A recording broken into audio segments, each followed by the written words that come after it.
os frutos da união consciente com Deus. Viver em união consciente com Deus atrai para nós tudo o que é necessário para cumprir nossa experiência, desde que não planejemos o que essa experiência deve ser, ou desejemos que ela se desenvolva de alguma maneira particular. Essa união com Deus, agindo por meio de nós, nos força a uma atividade particular que será de maior serviço aos outros e nos trará maior realização. Nossa união consciente com Deus constitui nossa unidade com toda ideia espiritual e com toda forma de vida. Atrás de cada forma de natureza existe vida espiritual e, quando somos conscientemente um com Deus, somos consciente e instantaneamente um com a vida de cada planta e animal. Não com sua vida física, mas com sua vida espiritual. Enquanto eles fizerem parte de nossa consciência, eles participarão de nossa consciência. E nossa consciência da verdade será sua vida ressuscitada e renovada. Nossa consciência de Deus se torna a consciência de nossos pacientes e alunos. Enquanto eles estão em nossa consciência, eles estão participando de nosso entendimento. Eles estão comendo pão, carne, vinho e água, que é a nossa consciência realizada da verdade. E nossa consciência dessa unidade com Deus se torna uma lei de harmonia para eles. Seja determinado. Milhares de estudantes em todo o mundo que mantêm contato com a consciência do caminho infinito, seja por meio da carta mensal, lendo os livros, ouvindo as fitas ou participando de reuniões do caminho infinito, onde há uma consciência elevada, descobrem que passam anos e anos com pouca ou nenhuma doença ou discórdia. Por longos períodos de tempo, eles têm poucos problemas de natureza séria, e os que surgem se dissolvem mais facilmente. Isso nem sempre é verdade no primeiro, segundo ou terceiro ano de estudo, porque os alunos iniciantes ainda não aprenderam como fazer contato com a consciência superior e ainda estão absortos em viver suas próprias vidas.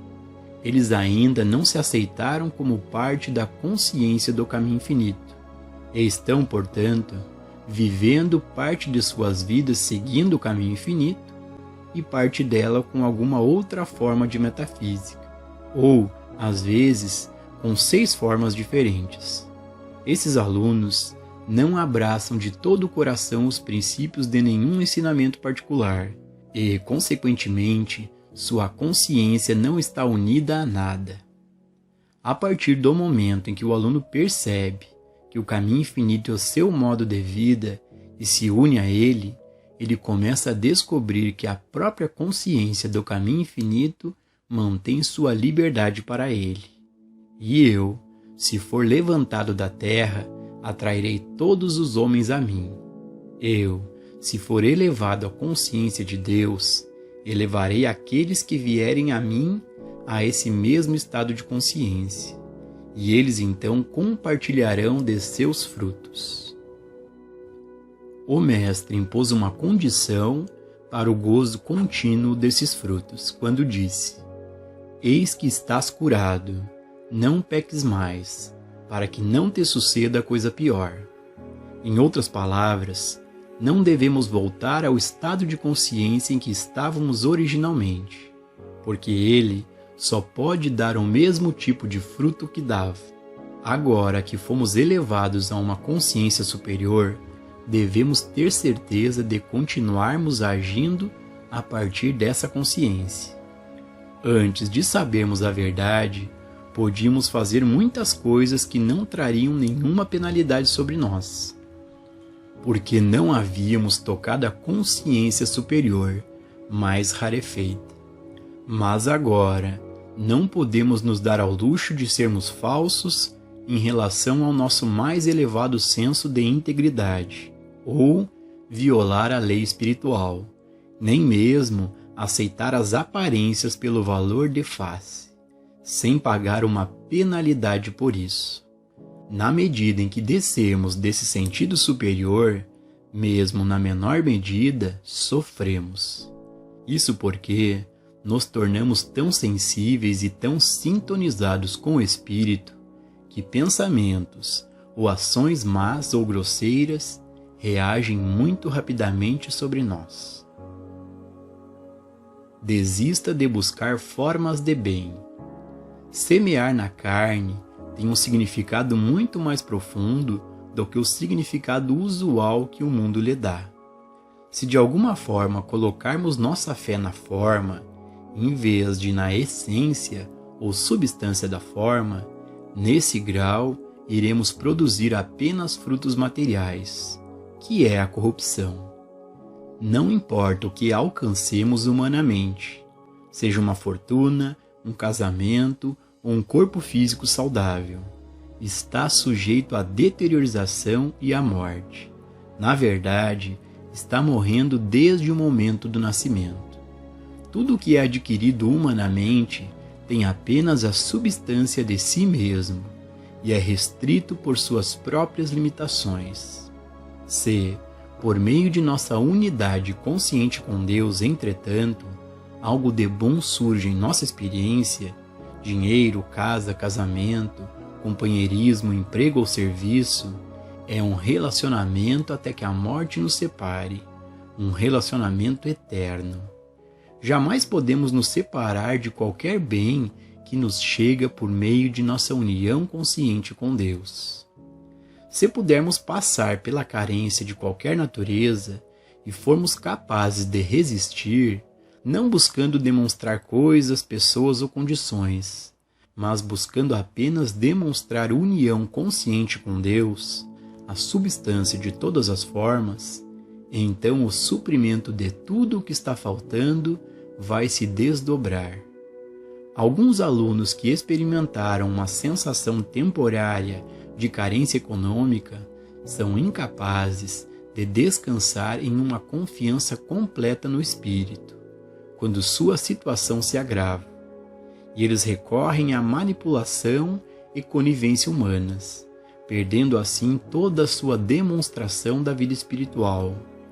Outros alunos, os quais a abundância econômica chega logo após terem entrado no caminho espiritual, ficam tão fascinados com o dinheiro que se acumula ou com as coisas que o dinheiro pode comprar, que também perdem sua demonstração. Não é o dinheiro que faz ou perde a manifestação, nem é a falta de dinheiro. Nada na forma externa é o fator determinante. O que conta é a união consciente com Deus. Muitas pessoas tiveram que chegar às portas da morte antes de encontrar Deus, e não poderiam encontrar Deus até chegar a este ponto, porque elas estavam tentando encontrar saúde, e enquanto a pessoa estiver tentando encontrar saúde, ela não encontrará Deus. Ele deve desistir da busca por formas e perceber que a saúde não é tão importante, e que, se ele tivesse toda a saúde que existe no mundo hoje, ela poderia se transformar em doença amanhã.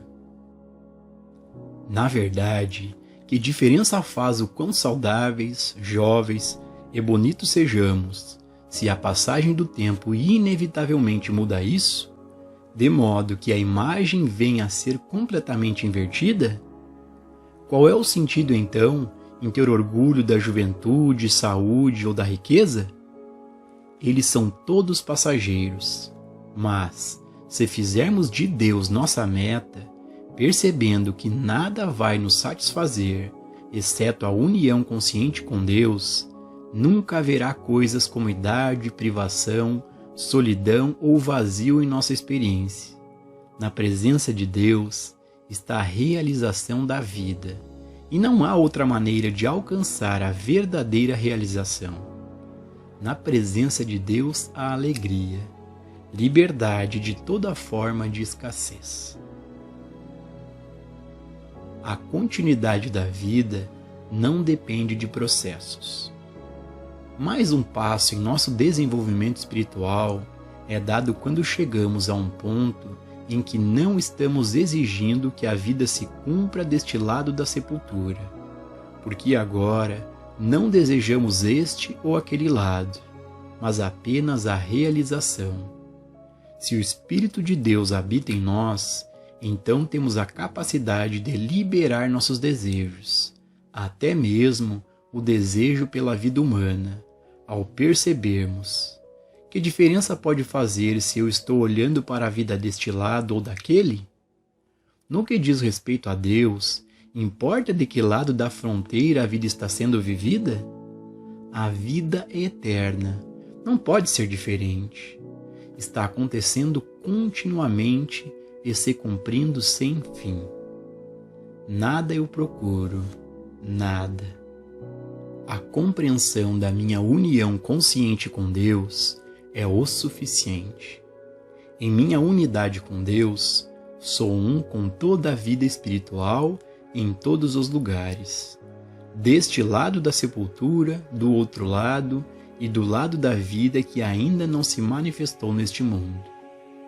Todo o espaço está preenchido com a vida de Deus. Todo o espaço e todo o tempo, passado, presente e futuro. E somos um com essa vida, até mesmo com aquela que ainda não nasceu. A vida existe antes do nascimento, e a vida existe durante e depois do nascimento. A vida existe depois da morte, porque Deus é vida, e Deus é a única vida. Não há poder que possa impedir a vida de Deus de se expressar. A vida de Deus vive para se expressar. Podemos restringi-lo, entretanto, pela crença de que depende de órgãos ou funções físicas.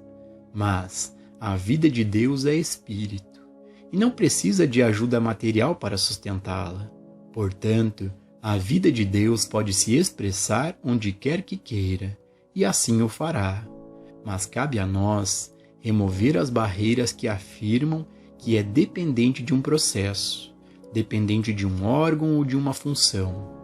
A vida depende da graça de Deus, e somente da graça de Deus. Quando a graça de Deus deseja que a vida de Deus apareça, ela aparece. A união consciente com Deus traz realização.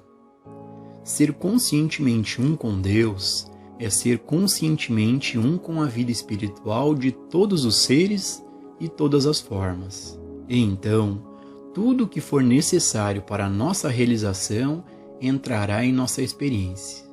Se forem pacientes para serem curados, ou alunos para serem ensinados, eles nos encontrarão. Se forem quadros a pintar, ou livros a escrever, se for casamento, família ou negócios, tudo se manifestará. Nada pode impedir Deus de se realizar, uma vez que tenhamos feito contato com Deus.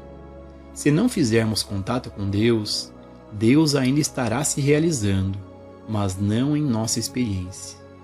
Uma vida harmoniosa e bem-sucedida depende de uma única demonstração, a demonstração de unidade consciente com Deus. Se uma pessoa vem até nós com um problema, e se podemos nos tornar conscientemente um com Deus, essa unidade com Deus aparece em sua vida como a experiência de que ela precisa, mesmo que possamos não saber qual é essa necessidade, e ela mesma não pode saber o que é. Tudo o que ela sabe é a carência que sente, mas não sabemos nem podemos saber como a satisfação aparecerá em qualquer situação particular. No caminho infinito, não faz diferença qual a natureza do problema. Uma pessoa pode ter febre, outra pode ter calafrios. Um pode ter um tumor e outro uma falta de provisão. Tudo o que temos que fazer para ajudá-la é tornarmos-nos conscientemente um com Deus. E, qualquer que seja a natureza de sua necessidade, ela será atendida. Seu cumprimento deverá vir em menos ou mais carne, ele virá. Se tiver que se demonstrar em mais ou menos companheirismo, ele o fará. Deixando a inteligência divina operar nas relações humanas. Qualquer que seja a forma da necessidade, a inteligência divina cuida de todo o assunto, sem que nos interponhamos com nossas crenças. E isso reforça o ponto de que um praticante nunca deve dar conselhos humanos quando é chamado para obter ajuda. Por exemplo, em casos conjugais, ele nunca deve aconselhar separação, divórcio ou a continuação do casamento. Ele não deve ter opinião alguma sobre isso. Ele deve fazer contato consciente com Deus e deixar Deus fazer pela vida daquele casal o que ele quiser. Se a vida deles for mais bem realizada juntos, todos os obstáculos a essa união serão removidos. Se, por outro lado, for necessário que eles sejam separados para encontrar a realização individual, este espírito conscientemente percebido trará a separação rápida e sem dor, sem perda para nenhum dos dois. Se o praticante entra, em tal caso, com uma noção pré-concebida de qual deve ser a demonstração, ele está operando no nível de um conselheiro matrimonial ou de um conselheiro psicológico, e isso não é cura espiritual. A função de praticante não é determinar se uma pessoa deve ser casada, solteira ou divorciada, se deve morar nesta cidade ou naquela cidade, ou neste país ou naquele país. A função do praticante é ir a Deus, fazer uma união consciente com Deus e, em seguida, deixar a presença de Deus fazer o que quiser. A única coisa essencial, a compreensão da presença de Deus. O princípio de alcançar a unidade consciente com Deus é eficaz em todas as atividades da vida. Quando estou dando uma palestra ou dando uma aula, nunca vou a Deus pedindo uma mensagem. Quando eu medito, é para perceber a presença de Deus, e quando eu a alcanço, a presença de Deus fornece a mensagem. Se eu fosse a Deus por uma mensagem, estaria indo por um efeito ou por uma forma, e perderia a essência. Se eu não buscar uma mensagem, mas desejar apenas a presença de Deus, será a presença de Deus que falará e dará a mensagem que deve vir através de mim. Muito do que está em meus livros eu mesmo não sabia, até que tudo começou a fluir, e fui ensinado ao mesmo tempo que os alunos. Não tenho como obter conhecimento, exceto quando ele vem por meio da inspiração. Então, por experiência, aprendi a não querer mensagens, a não querer pacientes e a não querer alunos. Só uma coisa eu quero e preciso: o sentimento e a consciência da presença de Deus, a consciência de minha unidade com Deus. Deixe-me sentir que Deus está vivendo minha vida e vou confiar em mim mesmo para dar a volta ao mundo sem mala ou roteiro, ou para qualquer aula sem uma mensagem. Deixe-me sentir que Deus está segurando minha mão, que a presença de Deus está comigo. E, como Daniel, também não terei medo de leões, mas gostaria de ter certeza de que tenho Deus bem ali ao meu lado. Ou eu poderia ficar muito assustado até com um gatinho inofensivo. Se fizermos nosso contato consciente com Deus, nossa vida se cumprirá de acordo com o plano de Deus, não de acordo com o nosso esboço do que deveria ser. E o plano de Deus geralmente acaba sendo muito melhor do que qualquer coisa que poderíamos planejar. Não existe poder pessoal, e aqueles que acreditam que existe, mais cedo ou mais tarde, encontram um poder maior do que eles próprios, e às vezes são quebrados por ele. Mesmo confiar em Deus para algo pode ser perigoso, porque muitas vezes não é em Deus que nos apoiamos, mas em uma ideia em nossa mente, uma crença ou um conceito de Deus, e não podemos nos dar ao luxo de nos apoiarmos nisso. A única coisa em que podemos nos apoiar é o nada. Nada que sabemos, nada que possamos ver, ouvir, saborear, tocar ou cheirar. Nisso podemos nos apoiar, e realmente nem teremos que nos apoiar, estaremos descansando no ser de Deus. Pois os meus pensamentos não são os vossos pensamentos, nem os meus caminhos os vossos caminhos. Minha paz vos dou, não como o mundo a dá, eu vos dou. Os pensamentos de Deus e a paz de Deus transcendem a compreensão humana, mas eles vêm apenas para a pessoa que fez a união consciente com Deus. Nessa união, todas as coisas aparecem no mundo exterior.